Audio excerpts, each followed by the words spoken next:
All women are different, but they are all women. This video is androcentric from a men's point of view and is presented as opinion, commentary, and debate. Expressing opinions is not violence. These are ideas to challenge, question, and argue in public, because classical liberalism relies on the First Amendment for its dialectic.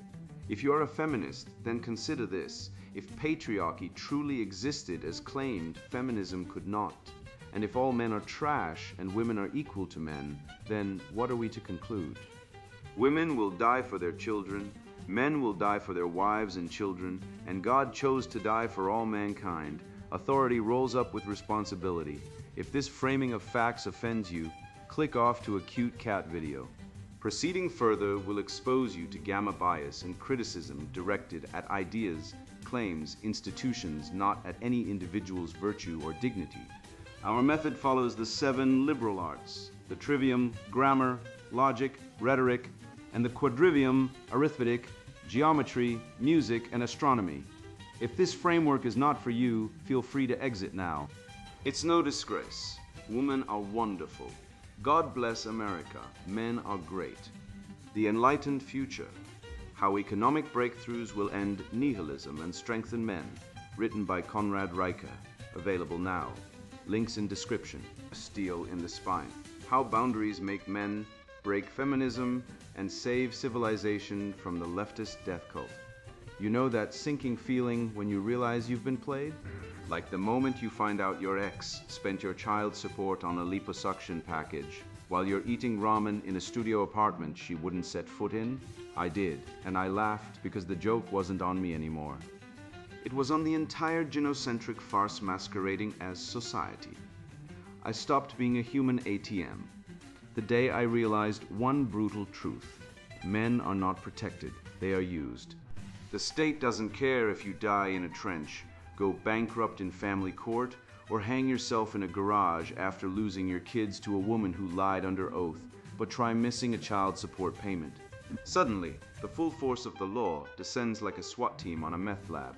67% of men in family court lose custody despite equal or better fitness, while women initiate 70% of divorces US Census. This isn't justice. It's legal cuckoldry, and the same system that lets women walk away with your house, your savings, and your kids will turn around and call you toxic for daring to set a boundary. Let's be clear. If you don't defend your life, no one will. Not the courts, not the media. Not the therapist who pathologizes your silence as repression. I once watched a friend bail out his sister's third boyfriend, again only to see her divorce him 6 months later and keep the house. He didn't lose money. He lost dignity, and dignity is not negotiable. You don't trade it for peace. Peace without sovereignty is slavery with better lighting. Steel in the spine, the androcentric imperative of boundaries. Nice guys finish last isn't a cynical slogan, it's a forensic diagnosis. I watched my cousin, a genuinely kind man with a 6-figure job, get bled dry by a woman who cried at the drop of a hat, accused him of abuse when he refused to pay for her sister's abortion, and walked away with half his savings in a no-fault divorce. He wasn't cruel, he wasn't abusive, he was just available, and in the gynocentric hellscape we live in, availability is interpreted as weakness. The courts didn't care that she had a history of lying. They didn't care that he paid all the bills while she spent nights out with her friends. What mattered was that she felt unsafe, and in the feminist legal fiction, feelings are now enforceable law. The Department of Justice has confirmed that 80% of domestic violence restraining orders are filed fraudulently, mostly by women against men who have done nothing wrong. But try telling that to the judge who signs the order, the cop who arrests you for contempt, or the child who now sees you as a stranger because mom blocked access. This isn't justice. This is systemic emotional extortion dressed up as progress. A boundary is not a wall. It's a line drawn in moral steel. It says this far and no further. The Spartans didn't medicate their boys for being loud or aggressive. They trained them. They knew that boys are not defective girls. But today, the CDC reports that ADHD diagnoses in boys have exploded by over 400% since 1990, and most of them are just normal boys in a feminized system that pathologizes masculinity. Schools reward compliance, not courage. They punish assertiveness as toxic masculinity, while girls who scream, manipulate, or weaponize tears are labeled emotionally intelligent. I once sat in on a diversity training where a corporate clown told men to check their privilege for speaking confidently in meetings. Meanwhile, women were encouraged to share their truth, which in practice meant airing grievances, crying, and demanding accommodations. That's not equality, that's asymmetrical warfare. Men are supposed to be stoic, silent, and self-sacrificing, while women are given a blank check to behave like entitled toddlers. And when men finally snap, that's when they're called toxic. The left's entire ideological engine runs on boundary dissolution. They call it empathy, inclusion, or vulnerability. But what it really means is, let us loot your resources while you smile and take it. Feminism, critical theory, DEI, all of it, they are not about justice. They are about power, and power flows to those who set the rules. The moment you say no to a woman's unreasonable demand, you're controlling. Say no to a corporate diversity mandate, insensitive. Say no to bailing out your sister's third boyfriend. Selfish. But when a man enforces a boundary, he's not being cruel, he's practicing spiritual hygiene. Schopenhauer understood this. The will to power is not domination over others, but self-mastery.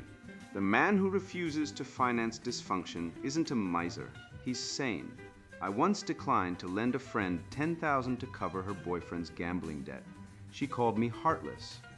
2 years later, she thanked me. She'd left the guy, paid off her own debts, and finally started respecting herself. My cruelty was the best kindness I could have given her. Civilization is not built on feelings. It's built on limits. The Roman paterfamilias had authority because he had responsibility. He protected, provided, and governed. Today, men are stripped of authority but still held responsible financially, legally, emotionally. The family court system is a grotesque farce where fathers are treated as ATMs, not parents. In the UK, 86% of children live with their mothers after divorce, not because moms are better caregivers, but because the system assumes men are disposable. Meanwhile, women can abort a child at 24 weeks, ripping apart a fully formed human being. Yet if a man walks away from child support, he's a monster. This isn't logic. This is ritualized double standard. And it's eating men alive. Suicide rates for men are 3.5 times higher than for women, not because men are weak, but because they've been taught to suffer in silence while women are given therapy, support groups, and public sympathy for minor inconveniences. I don't care what the therapists, the HR drones, or the feminist professors say, a man who does not defend his boundaries is not evolved, he's prey. The natural world doesn't reward doormats. Wolves don't follow the sheep. Lions don't apologize for hunting. And yet we tell boys to use their words, to share their feelings, to be sensitive, while girls are allowed to claw, scream, and manipulate their way to the top. In the animal kingdom, that's called cheating. In human society, we call it girl power. Stop it. Draw the line. Say no without guilt. Refuse to fund dysfunction. Walk away from emotional vampires. And when the world calls you harsh, remember, only the dead have no boundaries. The alternative is slow suicide by compliance, giving everything until there's nothing left of you but a hollow shell, whispering, I was just trying to be nice, as the vultures pick your bones clean. I've spent years watching men break under the weight of unspoken expectations, the ones no one thanks them for, the ones that cost them their lives. I used to think it was just bad luck, bad policy, bad leadership. But it's not, it's design, it's systemic, and once you see it, you can't unsee it. The world treats male sacrifice as a natural resource, like timber or coal, to be mined until depletion. This isn't an accident of history. It's the engine of a genocentric moral economy that venerates female safety while normalizing male annihilation. And if we don't name this machine for what it is, we'll keep feeding our sons into it, one draft notice, one suicide statistic, one ignored grave at a time. The blood tax, how the state sacrifices men in silence. 93% of people who die in war are men. That number should hit you like a hammer to the chest, not because it's surprising any man who served knows the truth, but because no one in power dares say it out loud. You won't find a single monument in any Western capital dedicated to the average conscript. No sobbing anchors on CNN weep for the infantryman torn apart by artillery in some godforsaken valley. But show a woman crying near a bombed-out school, and suddenly it's the lead story for a week. In Ukraine, 98% of combat deaths are male, yet the media narrative is obsessed with brave female fighters, a rounding error statistically, but a propaganda goldmine. Why? Because genocentrism runs so deep in our culture that even death is gendered. Female suffering is sacred. Male suffering is background noise. This isn't accidental. It's evolutionary arithmetic. Women are the bottleneck of reproduction. One man can impregnate 100 women, but one woman cannot gestate 100 children. That's biology, not bigotry. The Travers-Willard hypothesis confirms it. Societies invest more in daughters when stable, in sons when risky. But in war, men are the shock troops. They are sent to die so the lineage survives. And once the war's over, the state throws a parade, waves a flag, buries the bodies, and moves on. No reparations, no recognition, just silence. The father who lost his son in Kandahar gets a folded flag and a handshake, then fades into obscurity while politicians posture about freedom and honor at football games. Honor doesn't pay the VA bills. Honor doesn't stop the 17 male veterans a day from killing themselves. Honor doesn't grow back a leg or erase the nightmares. Let's name the rot. The state treats men like ammunition. Drafts, always men. France didn't draft women in Quilled War. The US never has Israel. They draft women but not into frontline combat. Because even they know the truth. Men are expendable. Women are precious.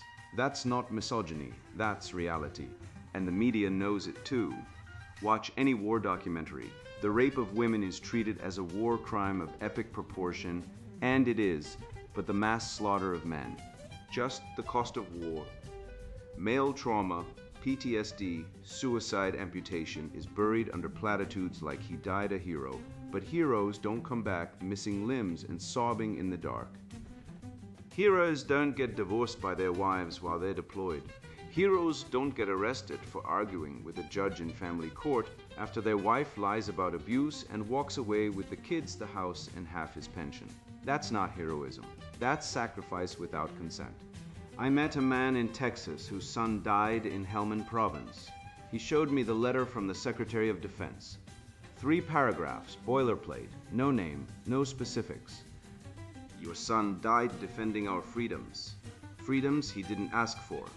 Freedoms that don't include due process for divorced dads or protection from false accusations. Freedoms that allow a woman to abort a child at 9 months but jail a man for child support. This father tried to get a plaque installed at the local VFW, denied. Too political, they said. But they had a whole wall for women in service. One woman who served as a clerk for 6 months. No combat, no injury, no death. Got a spotlight.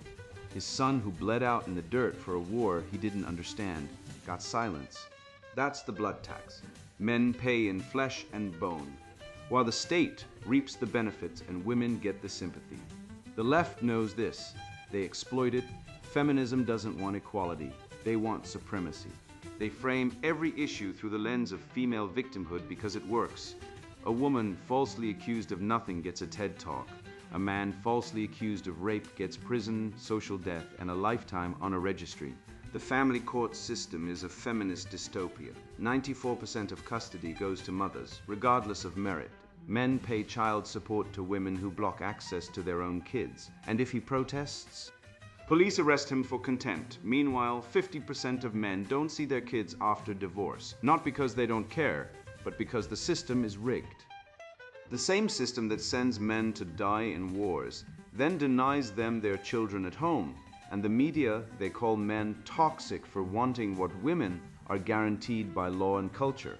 This is not justice. This is sacrifice without reciprocity, and it fuels endless war. When no one mourns the dead man, war becomes cheap. When politicians can send millions of men to die and face zero backlash, they will keep doing it. Because men are invisible. We're the infrastructure, not the inhabitants. The engine, not the driver. And until we name this, until we demand recognition, reparations, and respect not just for the dead, but for the living. This cycle will continue. Honor isn't a flag.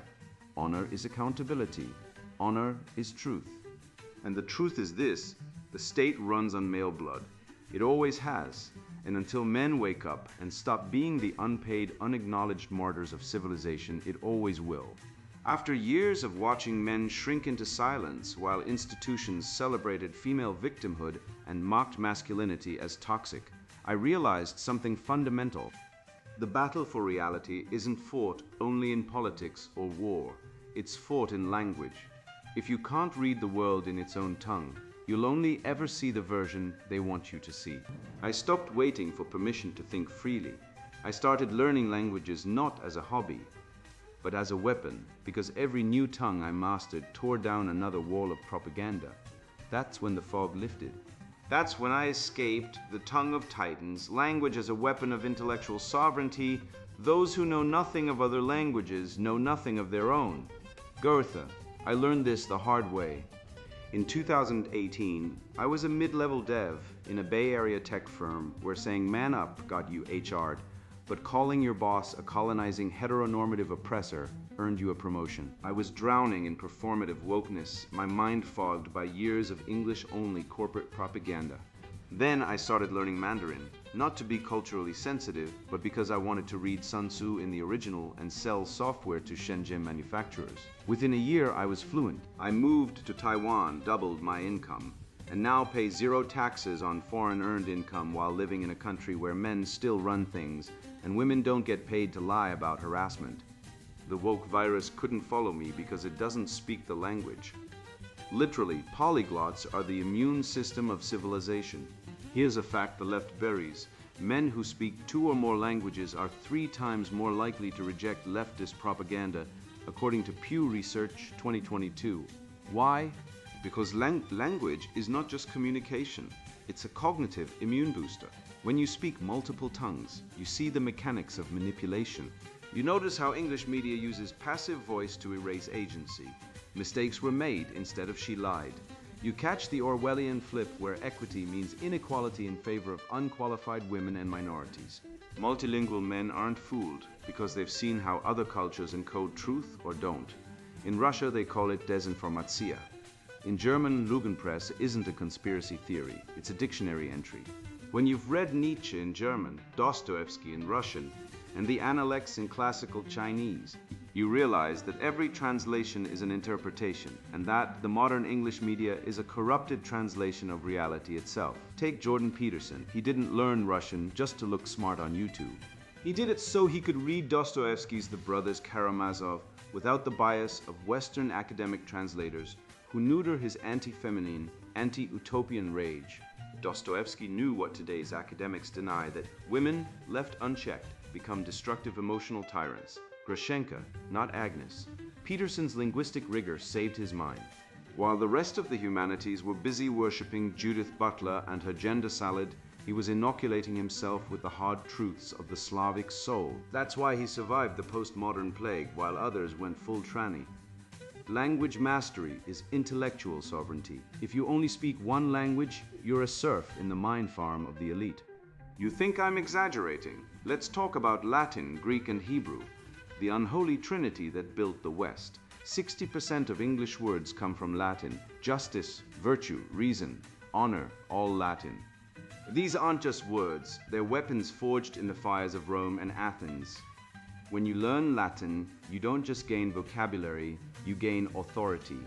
You read Cicero's Pro Caelio and see how he dismantles a false rape accusation with logic and wit. You realize that the modern family court system, where women weaponize children and men lose 70% of their income overnight, is not justice. It's barbarism dressed in legal robes. In ancient Rome, a man accused falsely could destroy his accuser's reputation in public today.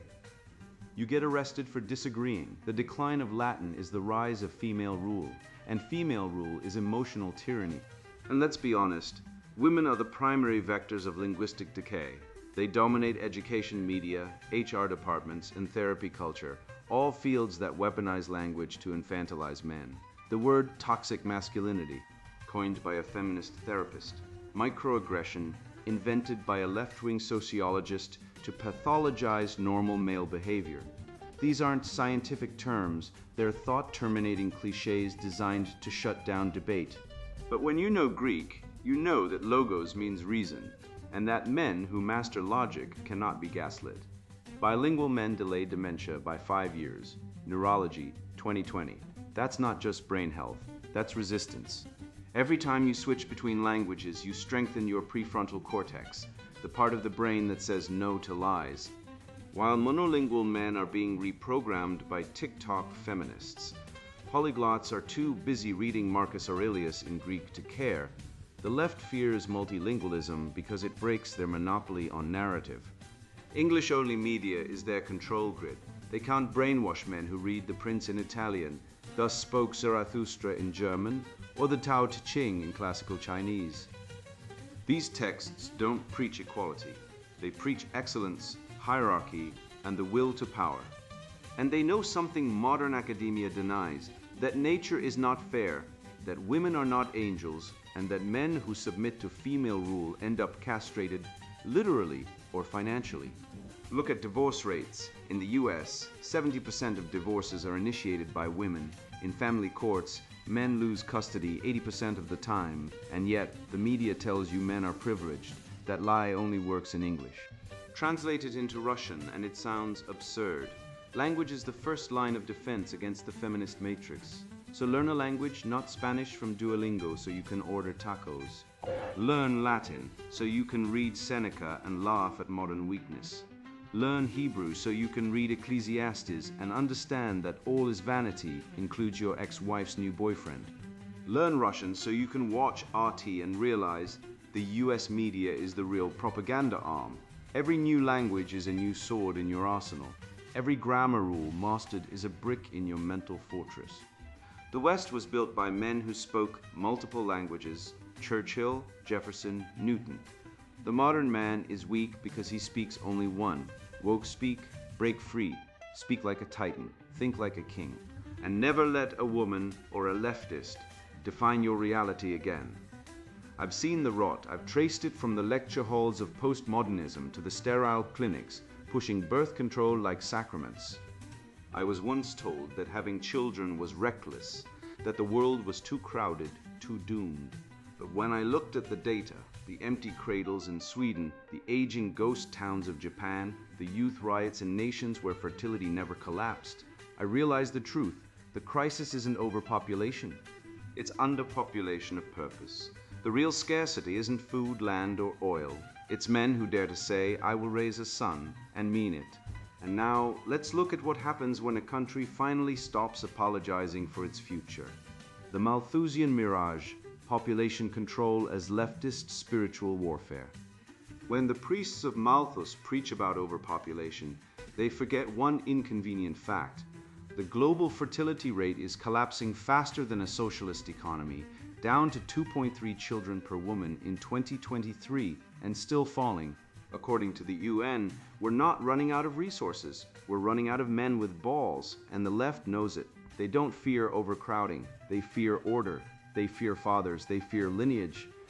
They fear you, the man who plants a flag in the soil of the future and says, this is mine. This will be my son's. Let's cut through the lies like a broadsword through rotten silk. Hungary, under Orban, offers child tax breaks, forgives student debt for mothers, and gives free IVF. Result: birth rates are rising for the first time in decades. Meanwhile, Germany offers designer gender pronouns and subsidized veganism, and their birth rate, 1.5 demographic suicide. When men are liberated from gynocentric guilt and given incentives to build families, they do. It's not magic, it's biology plus honor. And this isn't just policy, it's metaphysical warfare. Every child born to a strong father is a defection from the cult of decay. You think the Gates Foundation promoting sterilization in Africa under the banner of climate justice is about the environment? No, it's about control. It's about ensuring that the global South remains weak, dependent, and leaderless, while white European nations, already gutted by feminism, collapse from within. Women in the West are told that childlessness is liberation, but liberation from what? Duty. Legacy? Purpose? Tell me, where is the empowerment in a retirement home full of childless feminists screaming at nurses? I'll tell you, there isn't any. It's a lie sold by women who hate men and men who fear women. The data is undeniable. Countries with the highest male marriage rates, think Poland, Hungary, even Georgia, have lower crime, higher GDP growth, and more social stability, World Bank, multiple reports. Marriage doesn't cage men, it completes them. It turns consumers into creators, boys into patriarchs. Feminism doesn't want you to marry. It doesn't want you to have sons, because sons require sacrifice. Sons require time, money, attention, all things feminism wants you to spend on her. The high-maintenance goddess who trades loyalty for narcissism, but let's follow the logic to its end. If children are a burden, why do billionaires have them? Why does Mark Zuckerberg have 3? Why does Elon Musk have 10? Because they know the truth. Progeny is power. Legacy is leverage. And the left, in their infinite hypocrisy, will have their nannies raise their kids while telling you to live your truth, which for them means endless hedonism, and for you means dying childless and forgotten. The feminist mantra of having it all is a fraud. What they really mean is have it all until you're 35, then have nothing. The biological clock isn't a myth, it's a siren. And women who delay children for careers end up with neither. Meanwhile, men who embrace fatherhood early, proudly, without apology, build dynasties. They don't just raise kids, they raise knights. And knights don't apologize for existing. They defend, they conquer, they beget. This is not optional. This is spiritual resistance. Every time you choose to marry a fertile woman, to raise sons who know their names and their purpose, you are striking a blow against the nihilists, the bureaucrats who want you docile alone and tax compliant. You are not just having children, you are declaring war on entropy. The left hates children because children come with responsibility, and responsibility kills victimhood. Children force men to wake up, earn, protect, lead. That's why family courts are rigged against fathers, why child support is weaponized, why men are arrested for defending their kids in schools or hospitals. The system doesn't want fathers, it wants cash cows, men who pay but don't parent. It wants you silenced, shamed, and solitary. But here's the punchline. Nature laughs at bureaucrats. Men are returning. Hungary is proof. Poland is proof. Georgia is proof. And when you see a nation where fathers are celebrated, not prosecuted, you see a nation that will survive. So stop listening to the death cult. Stop believing the lie that fewer people is better. The real scarcity isn't resources. It's courage. It's men willing to say, I will build, I will seed, I will last. And if the left calls you a fascist for wanting sons, smile. Because fascism fears nothing more than a father with 5 boys and a rifle. You are not obsolete. You are essential. And every child you father is a brick in the wall between civilization and the abyss. I look at my son and I don't see a carbon footprint. I see a future king, a warrior in training, a mind that will one day read Marcus Aurelius and Nietzsche and laugh at the fools who thought men should kneel for equality with those who abort their own children like expired groceries. You think I'm exaggerating? In the US, women abort over 600,000 children every year, more than the total number of combat deaths in every American war since Korea. And we're supposed to care when a man gets called toxic for wanting to build something that lasts? I'd rather raise 10 sons who hunt, who fight, who father, than one daughter who posts girl boss memes and votes for politicians that turn our cities into latrines. I stopped being surprised when the system betrays men. 94% of workplace fatalities are men. 80% of suicides are men. And yet when a man complains, he's told to go to therapy. Therapy? As if talking about his feelings to a government-licensed woman will rebuild his factory job or get his kids back from a mother who weaponized the family court. I know a man who lost his children because his ex accused him of emotional neglect for refusing to let their daughter wear a rainbow unicorn costume to kindergarten. The judge believed her. He didn't even get visitation. That's not justice, that's gynocentric theater, and it's funded by your tax dollars while real crime goes ignored. But here's the truth no one wants to say. Every time you draw a boundary, speak a dead language, refuse to apologize for being strong, or father a child, you commit an act of revolution. You are not a resource to be drained. You are not a cog in the DEI machine. You are the line the leftists can't cross without a fight. Schopenhauer knew it. Will is everything. When you say no to a woman who wants to use you, when you walk away from a job that demands your soul, when you teach your son to lift weights instead of crying over pronouns, you are enacting philosophy. You are living the red pill. They can't stop us. Not really, because truth is viral, and when one man wakes up, 10 follow. Share this. Send it to the brother who's drowning in alimony, to the young man who thinks he has to apologize for being ambitious, to the father who's been erased. You're not just passing on ideas, you're reviving a civilization. The West didn't die, it was hijacked. And now we're taking it back, one boundary, one child, one language, one battlefield at a time. And now the sponsored book introduction, The Enlightened Future, How Economic Breakthroughs Will End Nihilism and Strengthen Men. You're holding a book that will piss off the right people. If phrases like toxic masculinity make you roll your eyes, or the sight of another corporate diversity seminar makes your blood boil, congratulations, you're sane. My name's Conrad Riker, and I've spent decades watching men like you get lectured, sued, and gaslit into apologizing for existing. I watched my father lose his business to globalization, then his pride to a divorce court that handed his life savings to a woman who'd never worked a day. I clawed my way from coding in a basement to running a tech firm that feminists called a patriarchal nightmare. Good, let them seethe. This book isn't therapy, it's a war manual. Automation isn't stealing jobs, it's handing you the keys to a kingdom. Imagine building a billion-dollar empire without begging HR. To check your privilege, picture a world where your ambition isn't taxed. To fund some bureaucrat's latte addiction, that future's already here. Japan's dying towns, revived by men programming robots, not whining about equity. Silicon Valley's MGT OW coders, they're ditching gold diggers for AI girlfriends who don't nag. And Mars? It'll be colonized by men who ignore diversity checklists and just build. This book is for the guy who's tired of being called oppressive for wanting to lead. It's for the father fighting a system that assumes he's a predator. It's for the entrepreneur who's realized teamwork is code for carry the dead weight. If you still think gender is a social construct, put this down and go knit a pride flag. You'll hate what's next. We'll dissect why 94% of Fortune 500 CEOs are men. Biology, not bias. How to divorce-proof your life with legal AI wives. And why every dollar taxed for UBI is a dollar stolen from your potential. You'll learn to weaponize crypto, crush woke AI, and join digital tribes that value competence over crying. The nihilism you feel, it's not your fault, it's by design. Weak men benefit from your despair. But automation ends scarcity, and scarcity's the only tool they have left.